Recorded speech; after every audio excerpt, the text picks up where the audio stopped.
I've always found it interesting how after we fall into temptation, our spiritual awareness changes.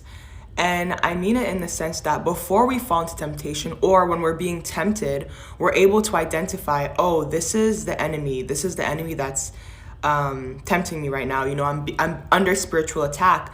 But then after we fall into temptation, it's hard to identify spiritual attack or spiritual warfare. You start to feel things like shame and guilt. And it's so interesting because the shame that makes you want to hide from God is not the shame that comes from a guilty conscience. It is spiritual warfare. It is the enemy that is trying to push you away farther and farther from God by using your temptations against you. This is why it's so important to pray, repent, and run to God afterwards, because the enemy doesn't take a day off. Let's just be real.